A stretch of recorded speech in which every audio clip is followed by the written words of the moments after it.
Bonjour et bienvenue à cette table ronde sur l'ouverture des données et les applications masse, un an après la loi d'orientation des mobilités. Cette loi, adoptée donc en novembre 2019, demande l'ouverture de nombreuses données de transport, que ce soit des données statiques, un exemple, des horaires, des tableaux horaires, ou des données dynamiques, pour reprendre le même exemple des horaires en temps réel. Donc, ce partage de données permet d'améliorer l'information et peut être aussi utilisé par des plateformes de start-up ou de plus grands groupes Internet, comme par exemple Google. L'intérêt, on le voit bien, c'est de permettre des services voyageurs améliorés et aussi d'aller vers des services mass mobility as a service, donc il doit permettre à l'avenir, en un seul clic, pour le voyageur de payer son billet de train, son billet de transport public et d'aller d'un bout à l'autre sans se soucier du mode de transport ni même de l'opérateur de transport. Le sujet est complexe, il a donné lieu à de nombreuses discussions, mais on voit bien quel est son intérêt. Où en est-on aujourd'hui? Comment les autorités organisatrices des mobilités animent-elles l'ouverture des données?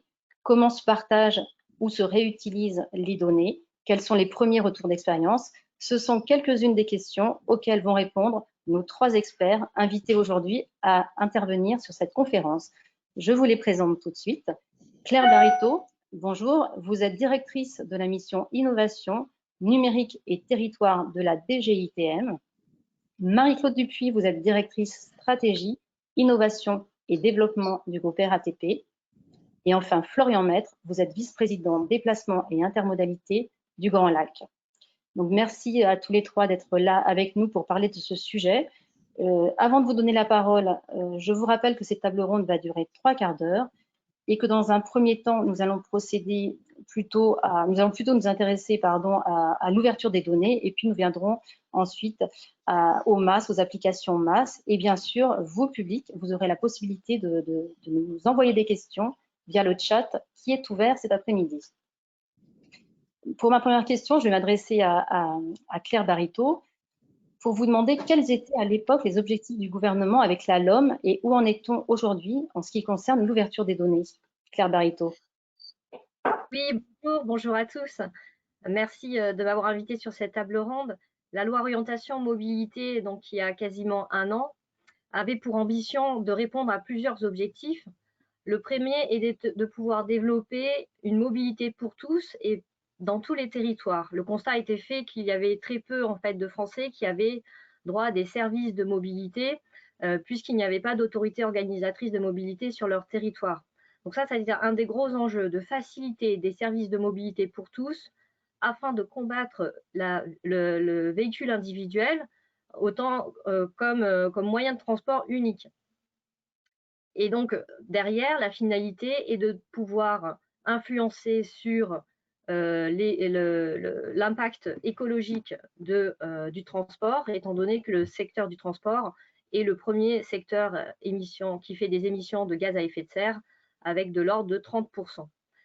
Donc, ces deux objectifs qui étaient donc d'avoir une décarbonation de la mobilité et une facilitation des services de mobilité, a donné lieu à cette loi orientation mobilité qui est structurelle, qui va pouvoir impacter la mobilité pendant les 30 prochaines années, un peu comme la LOTI en 1982.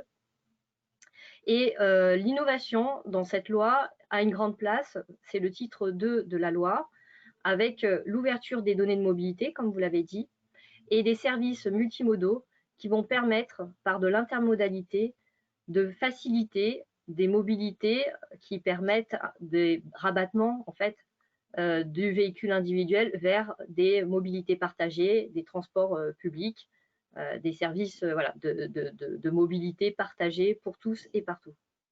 Alors, où en est-on aujourd'hui justement des dispositions prévues par la loi? Est-ce que tous les textes de l'application ont été pris? Quel bilan on peut tirer aujourd'hui?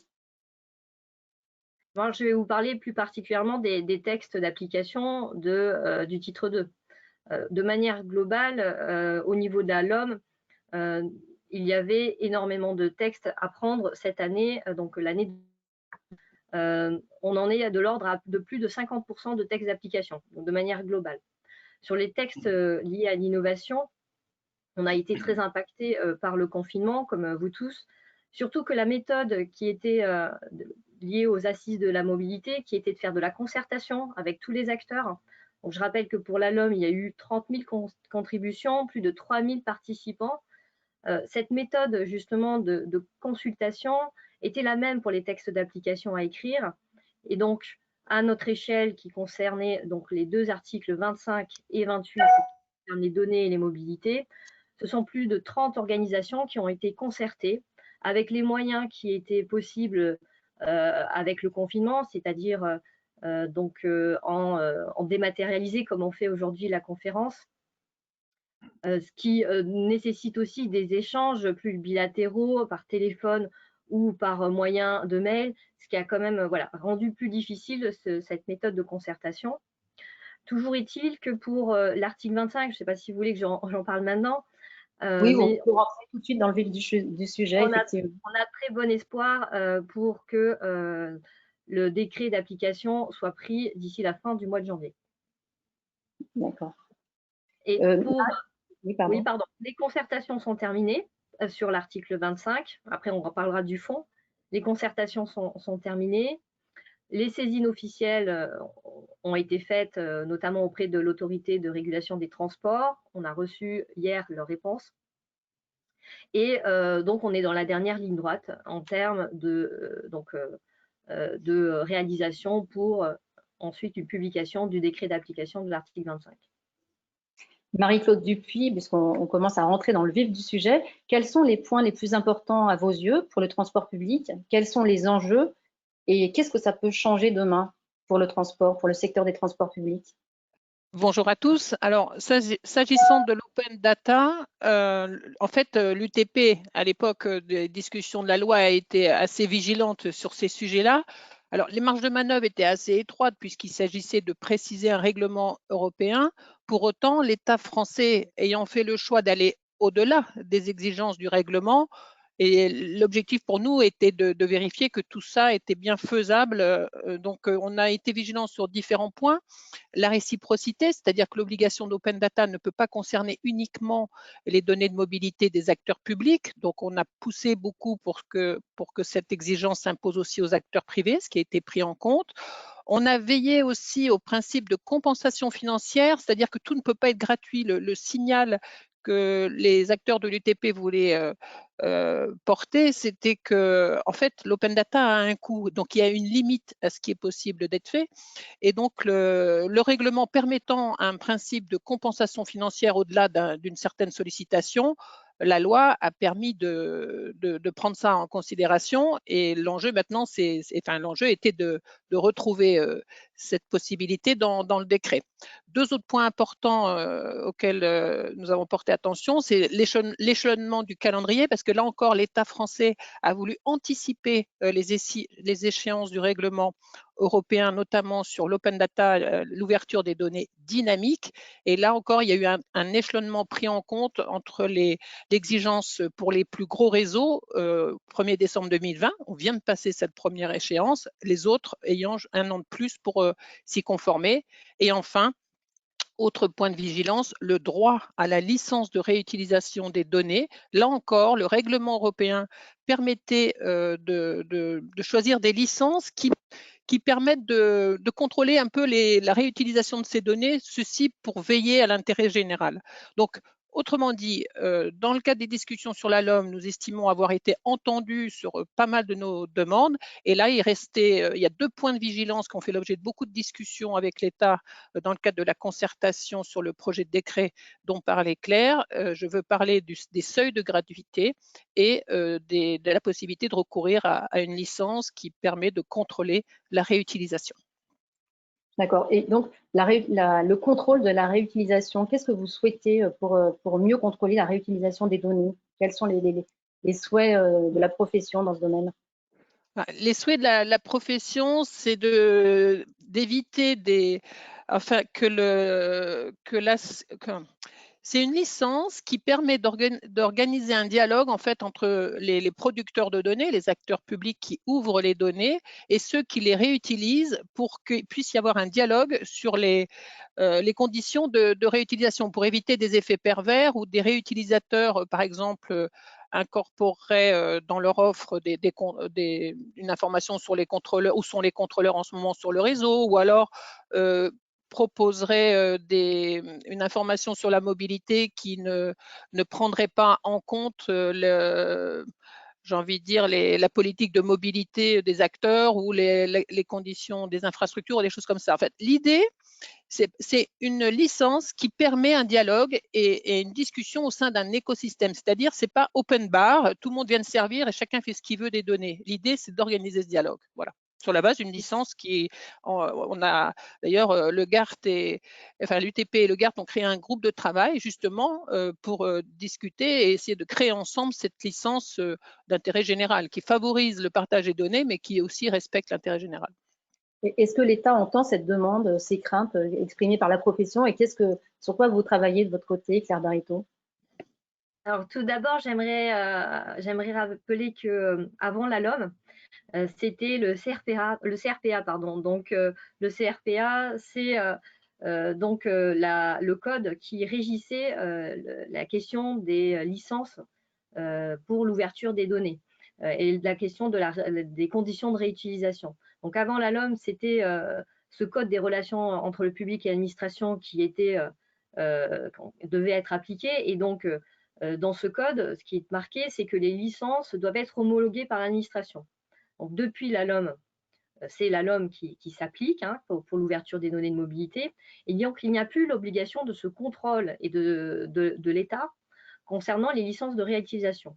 Et donc, l'État a répondu notamment à l'UTP et au GART en disant qu'il était tout à fait favorable à la réalisation de ce groupe de travail pour qu'une licence type puisse être élaborée, parce que dans notre rôle de régulateur, mais aussi d'impulseur de ces nouvelles politiques publiques, de manière à ce qu'un écosystème se saisisse et offre de nouveaux services, l'équilibre est important à établir entre l'acte de réguler, garantir une réutilisation avec une licence qui soit, le pire serait qu'il y ait une multitude de licences différentes et que derrière les opérateurs soient obligés à chaque fois qu'ils rencontrent une collectivité de pouvoir avoir une spécificité liée à une licence propre d'une collectivité ou d'un territoire. Donc on est tout à fait favorable à ce groupe de travail. On a participé notamment à ce groupe justement pour élaborer cette licence type. On en est, je comprends, à la dernière ligne droite. En particulier, des questions d'expertise juridique se posent, et on a accompagné bien sûr la démarche. Et on est très ouvert, on reste sur cette ligne de conduite.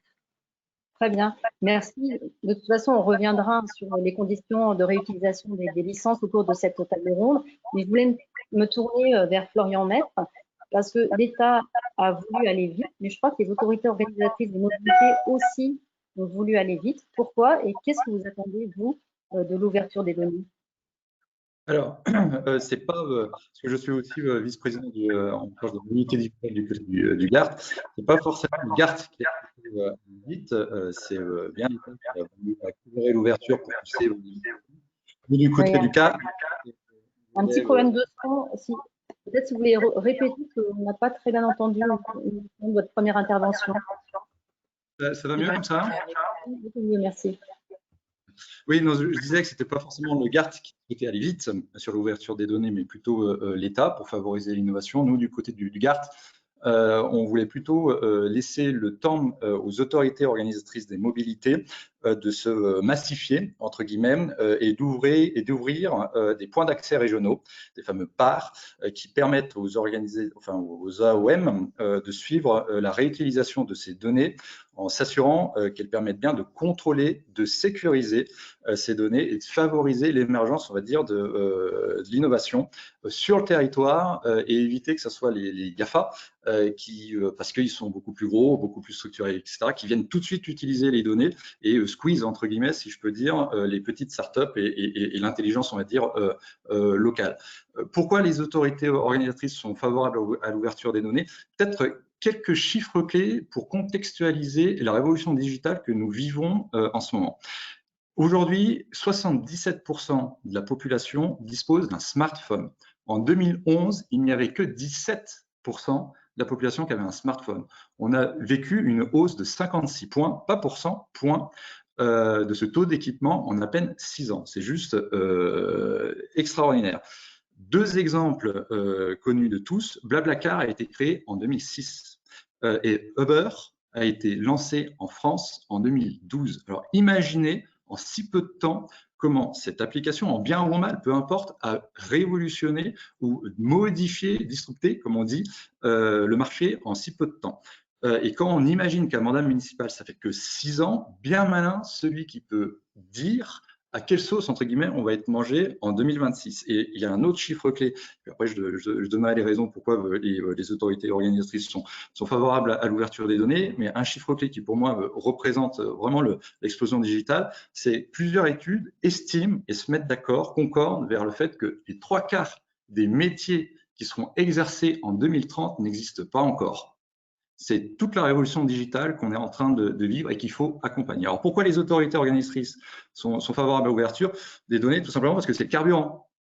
L'open data, c'est le carburant de toute cette révolution digitale. Et pour nous, ça nous permet justement d'augmenter le nombre de canaux de diffusion de l'information voyageur, de la billettique et d'attirer, in fine, plus de monde sur les réseaux et plus de monde, ce que Madame Barito a dit, sur le report modal, des personnes sur les mobilités douces au détriment des voitures.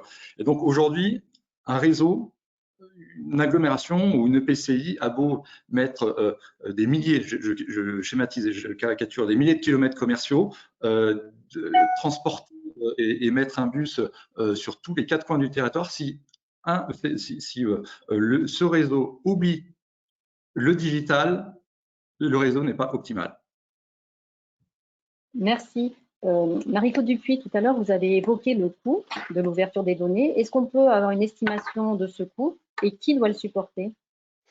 Alors déjà, il faut rappeler que l'obligation s'impose aux autorités organisatrices, donc qui vont bien évidemment se retourner vers leur opérateur de transport dans le cadre des contrats qui les lient pour définir les conditions d'ouverture. Bon, à ce stade, il faut voir que le projet de décret tel qu'il est prévu prévoit une gratuité pour toutes les requêtes permettant un état complet du réseau toutes les 2 minutes. Donc, ça donne déjà un niveau de qualité déjà très important, accessible par tous les acteurs qui veulent s'en emparer. Au-delà de ça, on estime qu'il faut faire des investissements plus importants. Alors, je n'ai pas de chiffres à vous donner puisqu'on attendait effectivement d'avoir un peu les exigences en termes de mise à disposition gratuite pour programmer les investissements. On va en discuter, chacun va en discuter avec ses AO préférés pour faire la feuille de route, sachant que les nouvelles technologies permettent de faire baisser les coûts, tout ça. Mais ce qu'on voulait surtout dire, c'est que ça représente des investissements. Ça ne se fait pas du jour au lendemain et ça représente quand même un coût avec des équipes qui doivent investir dans des technos, qui doivent les entretenir. Voilà. Donc, l'enjeu, c'était plutôt de faire passer un message que de mettre sur la table les coûts, voilà. Enfin, les niveaux d'investissement. Voilà. Très bien. Est-ce que, Claire Barito, les pouvoirs publics ont ouvert une plateforme nationale où les collectivités, les autorités organisatrices des mobilités peuvent mettre leurs données? Est-ce que tous ces opérateurs, ces collectivités jouent le jeu? Vous en êtes où de cette plateforme d'accès national? Oui, je voulais rebondir sur ce que venait de dire Marie-Claude Dupuis. Donc, il y a un point d'accès national. Alors, j'ai envoyé une diapositive pour vous montrer l'état des lieux de l'ouverture des données. Il y a un point d'accès national qui est la plateforme transport.data. Je ne sais pas si vous pouvez la partager ou pas, cette diapositive. Je pense qu'on peut tout à fait la diffuser maintenant. Alors, c'est la deuxième diapo. Enfin, voilà, merci. Donc, comme je disais, c'est le site transport.data qui est un point d'accès national. Il a été décrété l'an dernier comme étant celui national qui est obligatoire au niveau européen. C'est une réglementation européenne qui demande à chaque État membre de faire un point d'accès national. Donc, il a été officialisé l'an passé. Et donc, vous voyez, on tient à jour dans le volet statistique l'ouverture des données, donc là, statique, mais aussi dynamique. Là, ce que je vous ai mis, c'est un imprimé écran du volet statique des autorités organisatrices des mobilités que sont les régions et vous avez à droite que sont les EPCI. sachant qu'effectivement la prise de compétences est en cours pour les EPCI, hein, puisqu'ils ont jusqu'à avril pour prendre la compétence. Donc l'équipe Transport.data qui est développée sous mode agile avec une équipe de développeurs qu'on appelle sous forme de start-up d'État. Donc met à jour à chaque fois, chaque jour en fait, ces données-là, tient à jour cette cartographie et donne aussi la qualité en fait de ces données. Est-ce qu'elles sont récentes? Est-ce qu'elles sont réutilisées? Donc vous voyez par exemple, il y a 27 réutilisateurs déclarés de ces données.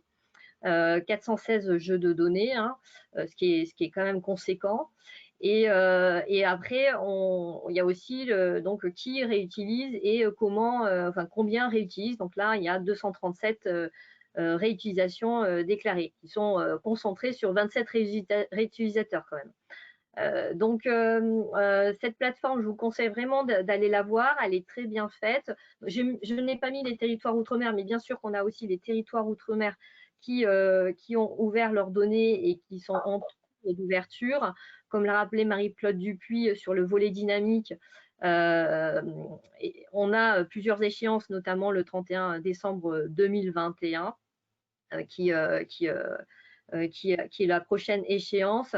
Ce qui est intéressant, c'est aussi des conseils, en fait. Ces développeurs où il y a vous pouvez les joindre aussi, les autorités organisatrices peuvent les joindre directement pour que des conseils soient donnés directement aux collectivités en termes de qualité de données. Il y a une carte sur le format de données, notamment NETEX, GTFS, qui font partie des formats de données usuels. Et donc, cette plateforme, c'est une plateforme vivante. Il y a les données horaires de bus, on a vu, hein, c'est des choses qu'on a discutées.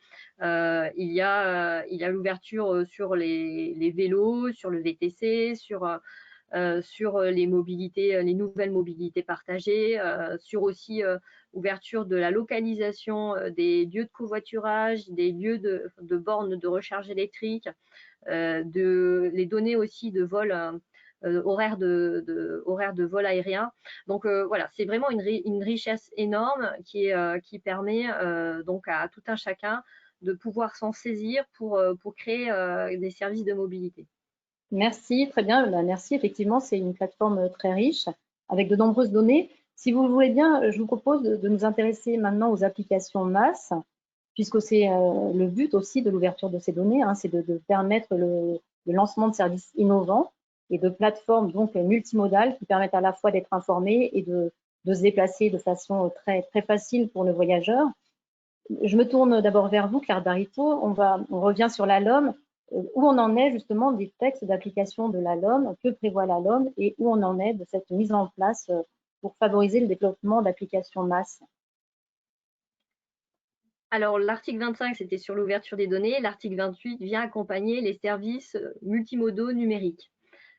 L'article 28, de manière assez simple et schématique, c'est un article qui concerne l'ouverture de la billettique pour les acteurs publics, mais aussi pour les acteurs privés, en définissant des seuils d'activité pour l'ouverture des données, pour la connaissance statistique des déplacements et permettre justement une meilleure appropriation des acteurs pour de différents outils et services.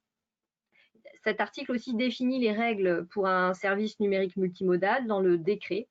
Donc le travail de concertation est terminé. Il y a eu 2 grosses réunions qui ont été faites avec plus de 30 organisateurs et notamment les discussions ont été faites sur ce qu'a demandé la loi, hein, en particulier sur la transparence, sur la garantie, notamment les garanties financières des opérants, les questions de règles contractuelles entre gestionnaires et fournisseurs de services, l'offre. Donc ce sont toutes des conditions qui ont été discutées et qui seront dans le décret et qui permettront d'imposer des conditions sans concurrence déloyale, donc d'être dans une logique d'écrire ce qu'il est nécessaire d'avoir pour permettre et faciliter la billettique avec des règles entre les acteurs. Très bien, donc pas de concurrence déloyale, c'est le but de ce texte, mais est-ce qu'il y a quand même des points de vigilance pour le secteur des transports publics, Marie-Claude Dupuis? Ah oui, il y en a eu beaucoup. Il y a eu les discussions sur cet article ont été intenses, tant au Sénat d'ailleurs qu'à l'Assemblée nationale. Et je pense que au bout du bout, tel que la loi a été votée, on peut se féliciter d'avoir réussi tous ensemble à trouver un système de régulation du MAS qui est équilibré, c'est-à-dire équilibré entre les droits et devoirs des acteurs publics et privés. Tout le monde était d'accord sur l'objectif que tout le monde partageait, qui était de faciliter l'accès à la mobilité propre et partagée. Il fallait vraiment faciliter la vie des voyageurs pour qu'ils faciliter le report modal et les encourager à utiliser le transport public et une nouvelle mobilité, que ce soit le covoiturage, le vélo, que sais-je. Et donc, l'outil MAS, l'outil digital, paraissait vraiment comme très important. Mais après, très vite, on s'est aperçu que si on n'encadrait pas assez la mise à disposition de ces plateformes MAS, il y avait des risques qui pouvaient aller jusqu'à la remise en cause du modèle économique du transport public ou même des risques de tromperie des voyageurs via des algorithmes un peu qui viseraient non pas l'intérêt général, mais des intérêts commerciaux qui ne seraient pas forcément toujours cohérents avec l'intérêt du voyageur. Donc ça, c'était vraiment des sujets sur l'UTP a vraiment défendu l'intérêt des acteurs publics au moment de ces discussions et avec un message fort qui est de dire attention, oui, objectif du voyageur, l'intérêt du voyageur, c'est un objectif clé. Mais il ne faut pas oublier non plus l'importance pour les autorités organisatrices de pouvoir optimiser l'offre de mobilité sur un territoire donné et en pensant toujours digital et infrastructure physique, c'est-à-dire il ne suffit pas d'offrir un ticket sur un smartphone, encore faut-il que le service puisse être délivré dans de bonnes conditions, surtout s'il est multimodal ou intermodal. Donc, et en dehors de ça, donc on pense au suite service après-vente, qui est responsable de quoi en cas de pépin, et surtout, est-ce que les infrastructures vont suivre? Et je pense même aux routes. Donc, c'est tous ces sujets-là qui étaient importants pour l'UTP. Donc, au final, on a une loi qui est bien équilibrée. Notre préoccupation maintenant, c'était de veiller à ce que les décrets qui précisent certains principes importants de la loi aillent bien dans le même sens et ne remettent pas en cause les acquis de la loi. Donc, dans les sujets qui ont fait l'objet de discussions avec la DGTM, entre autres, ça a été la possibilité pour les autorités organisatrices de promouvoir l'offre publique à travers les masques, elles proposeraient. La loi, finalement, laisse le champ libre aux acteurs privés en renvoyant vers un dialogue avec l'AO. Vraiment, ce qui a été obtenu au niveau de la loi, c'est que les autorités organisatrices restent au centre du jeu et il y a vraiment des droits et devoirs que Claire vient de rappeler pour ceux qui veulent faire des masses. Au-delà de ça, il y a deux choses sur lesquelles on continue de discuter avec l'État, la DGTM. C'est comment on organise la remontée des données statistiques d'usage de la mobilité vers les AO. Ça, on n'est pas encore au bout au niveau du décret. C'est-à-dire, jusqu'où on peut aller dans l'obligation pour les acteurs de transmettre des informations, bien sûr anonymisées, statistiques, pour que les autorités organisatrices, les collectivités territoriales puissent programmer les infrastructures ou l'offre de transport qui ira de partager, qui pourra répondre aux plus grands besoins. Et le deuxième sujet, c'est que là encore, dans l'équilibre privé-public, on s'est inquiété à un moment donné puisqu'on allait presque interdire aux AO de pouvoir mettre en priorité l'offre de transport public. Donc on est toujours dans cette discussion et cette recherche d'équilibre fin entre droits et devoirs des acteurs publics versus des acteurs privés. Voilà, la ligne de crête est assez mince, mais on progresse. Merci. Alors, je vois plusieurs questions sur le chat. Certaines vont un petit peu dans le sens de l'intervention de Marie-Claude Dupuis. Je vous en lis une et je propose à Florian Maître d'y répondre s'il veut bien et peut-être aussi après à Marie-Claude Dupuis. Donc, une question, beaucoup d'autorités organisatrices des mobilités, notamment de réseaux interurbains et de petits réseaux de province, fournissent aujourd'hui des jeux de données de faible qualité, points d'arrêt inexistants, horaires erronés, etc., etc. Des solutions sont-elles prévues pour garantir la fiabilité de l'information disponible en open data? Florian Maître. Oui, enfin, de toute façon, après, c'est à chaque effectivement autorité de fournir avec l'open data et les masses des données qui sont fiables. Et après, en fait, c'est à la libre appréciation de chaque AOM et les ambitions, le niveau d'ambition, le niveau des investissements, etc. Mais de toute façon, il faut tendre vers ça et c'est très important puisque aujourd'hui, pour les AOM, le MAS, c'est le dynamisme du réseau, de leur réseau. Et c'est comme ça qu'on va chercher des nouveaux clients. Donc, plus on fiabilise effectivement les données, mieux c'est. Bien sûr, mais ont-elles les moyens ou les expertises justement pour s'assurer de cette qualité des données? Eh ben ça, on peut très bien aussi se pencher avec les privés. Chaque AOM contractualise dans le cadre de leur DSP et ben la planification de leur mobilité. Donc l'UTP aussi et les différents prestataires peuvent aussi très bien proposer des services à faible coût aussi. Hein. C'est comme ça aussi que des gros réseaux testent un certain nombre de masse et font les investissements après qui vont irriguer les plus petits réseaux. Donc, il y a une intelligence collective à avoir entre le public et le privé. De toute façon, les masses, c'est ça, hein, c'est le partenariat public-privé. Chacun doit avancer dans la même direction parce qu'in fine, c'est la simplification des usagers et le dynamisme d'un réseau. Comment, Claire Barito, vous souhaitez réagir? On vous écoute. Oui, alors sur transport.data, c'est une des cartes que je ne vous ai pas montrées, mais il y a la faiblesse des qualités de données ou la très bonne qualité. Vous cliquez en fait directement sur la cartographie dans votre collectivité et là, vous voyez pourquoi on considère, enfin l'équipe support de transport.data considère que ce sont des données de faible qualité et il vous donne des conseils en direct. Il faut prendre rendez-vous directement sur la plateforme. C'est vraiment dans l'accompagnement de l'ouverture de toutes les données que c'est fait. Après, bien sûr, il y a là-haut et ce que fait le GART, mais c'est ce que nous a demandé au niveau européen, hein, d'ouvrir ce volet-là, d'accompagner justement vers la transition numérique. Une autre question qui s'adresse à la fois à Claire Barito, à Marie-Claude Dupuis. Comment s'assurer que les masses seront bien développées pour répondre aux objectifs de la LOM? Claire Barito. Alors, nous avons travaillé avec le CEREMA. Le CEREMA a ouvert il n'y a pas très longtemps un observatoire dynamique des masses. Donc là aussi, j'ai mis une cartographie pour vous montrer à quoi ça ressemble. On peut peut-être en passer, la cartographie. Donc c'est une carte qui référence alors beaucoup des SIM déjà. En fait, en France, on a beaucoup plus de SIM que de masse. Les SIM, c'est les systèmes d'information multimodaux. Donc vous voyez sur cette carte, en sélectionnant les SIM, vous en voyez énormément en France. Alors il faut zoomer hein, pour voir exactement quelle collectivité est concernée par un SIM, est concernée par la mise en place d'un SIM. Il y a 9 masses qui sont référencées actuellement en France.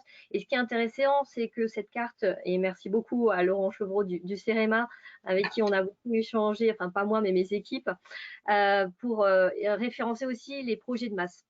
Donc, il y a actuellement des appels d'offres hein, qui sont faits par les collectivités, des projets de masse, parce que suite à la LOM, comme l'a rappelé Florent Maître, les AO ont bien conscience qu'il y a un virage numérique à prendre et que c'était une belle opportunité pour aller vers plus de solutions de mobilité partagée. Merci. Une autre question sur le chat, question à mon avis difficile à répondre.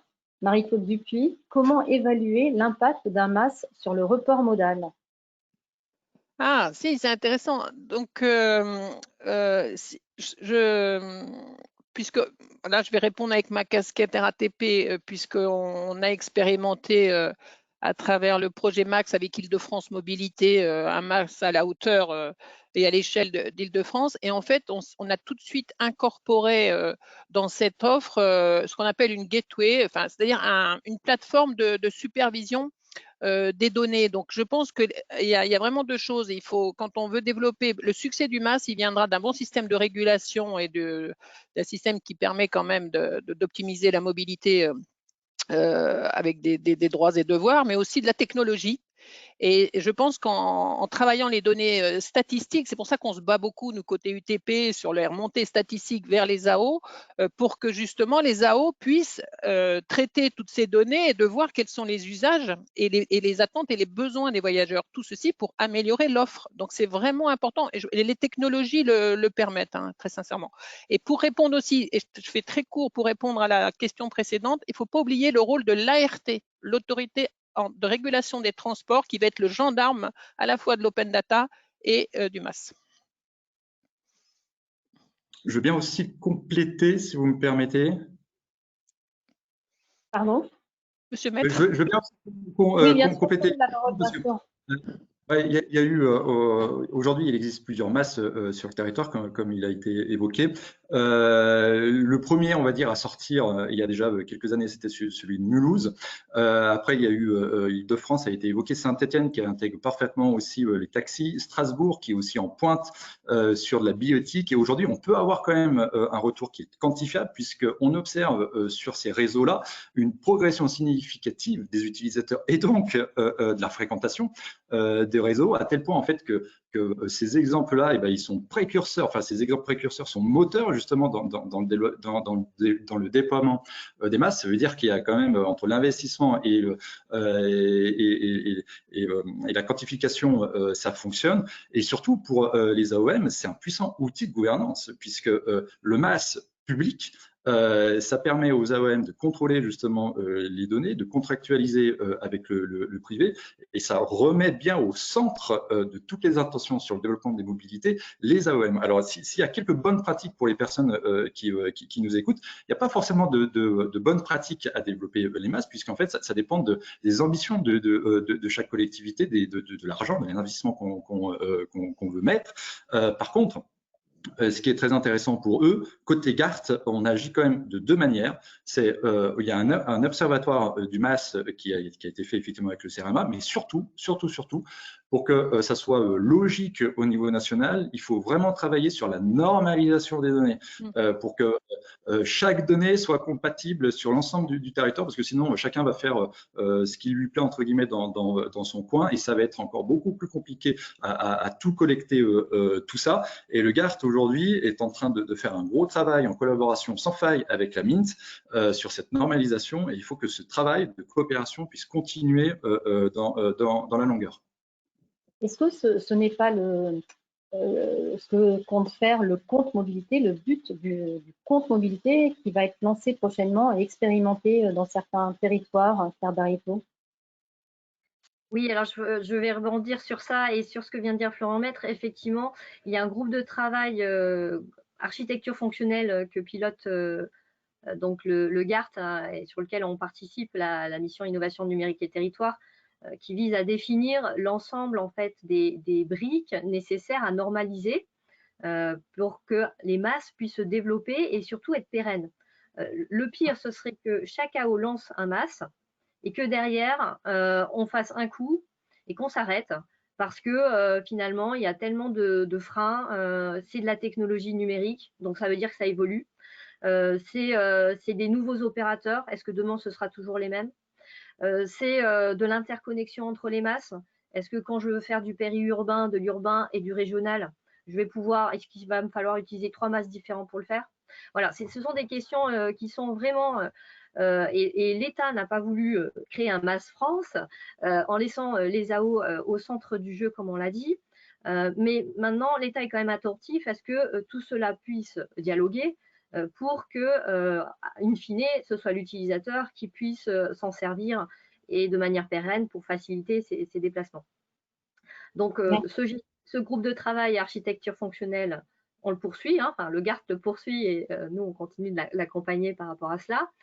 Et en plus, récemment, depuis que le programme C2E, Mon compte mobilité, a été lauréat cette année, il y a effectivement un nouvel outil qui se veut être le compte universel mobilité, qui va être expérimenté sur 3 territoires et qui a déjà sa plateforme en ligne et que vous pouvez télécharger sur votre smartphone aussi pour être testé entre les employeurs, entre les AO, les opérateurs, de manière à, sur un territoire, avoir l'ensemble de la chaîne de valeur pour l'usager.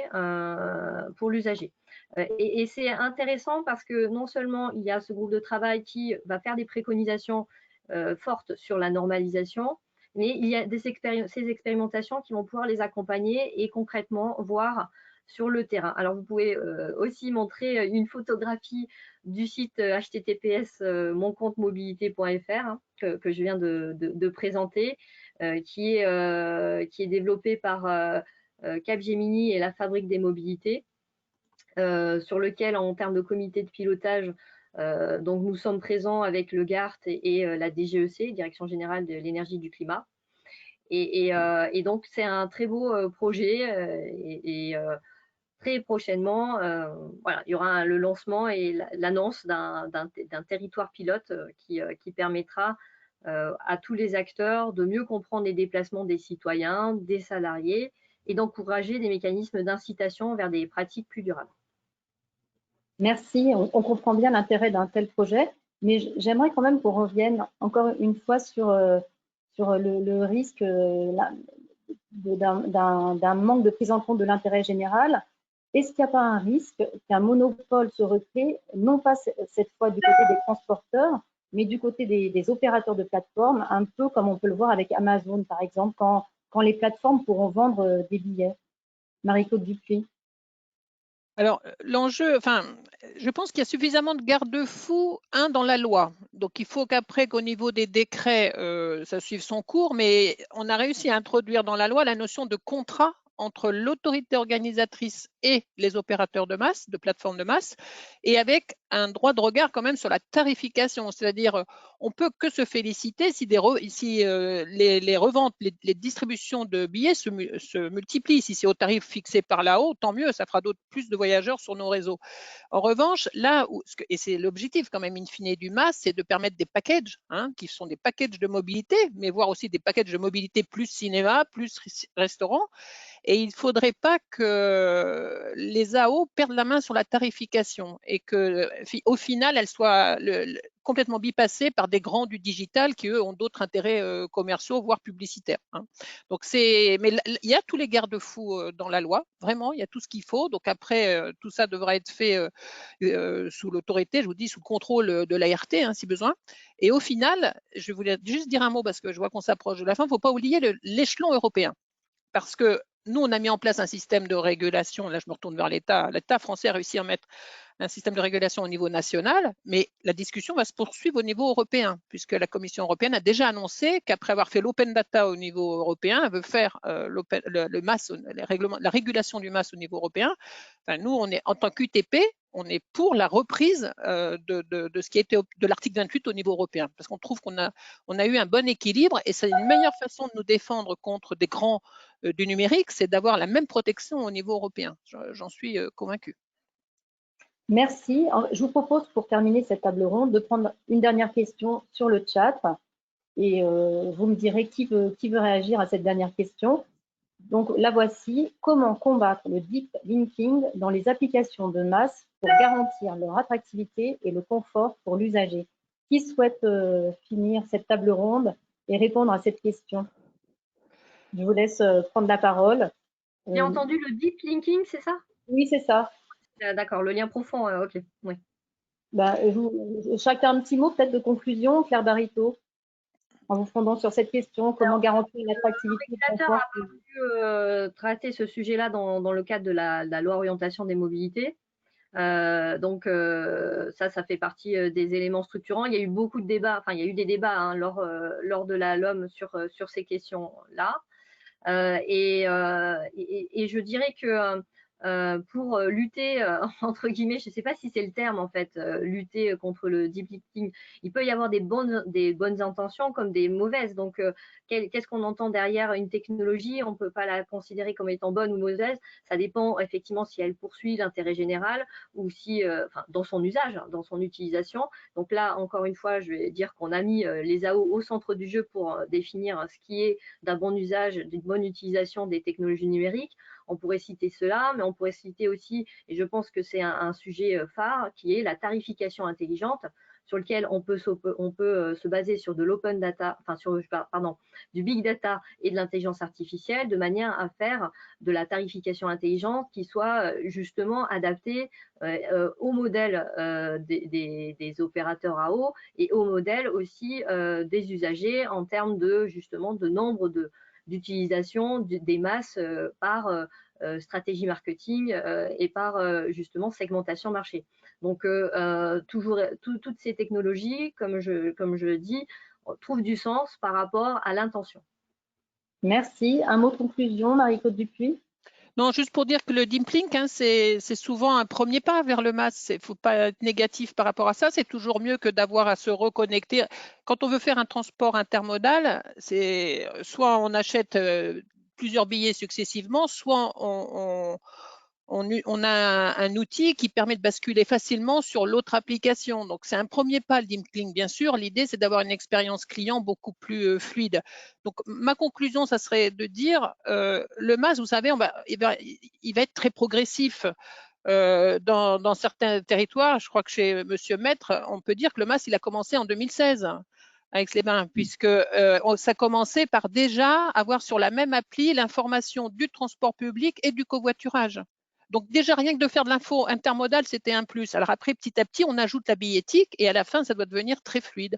Mais tout le monde reconnaît qu'il faut avancer progressivement et toutes les startups ne sont pas prêtes à se connecter. Hein. Donc tout le monde progresse ensemble hein, sur ces sujets-là. Merci Marie-Claude Dupuis. Et vous avez le mot de la fin, Florian Maître, pour conclure. Et effectivement, il y a aussi des mutualisations qui peuvent être possibles entre AOM aussi sur les MaaS. Donc effectivement, les MaaS, c'est l'avenir. C'est fait, il faut vraiment que petites ou grandes AOM, ils peuvent y aller et ça va développer effectivement et dynamiser leur réseau.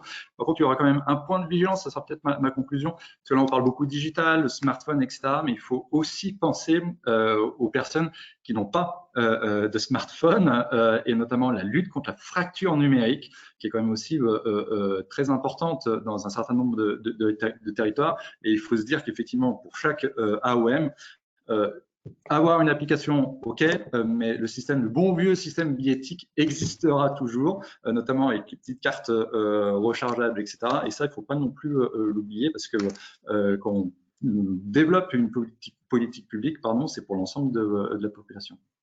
Tout à fait. Merci de nous l'avoir rappelé. Merci à tous les trois pour votre participation. Cette table ronde s'achève. Je vous donne rendez-vous maintenant dans un petit quart d'heure à 15h30 pour la deuxième conférence de l'après-midi qui aura pour thème l'articulation entre transport urbain et vélo. À tout à l'heure et bon après-midi. Merci beaucoup. Au revoir. Merci. Au revoir, merci.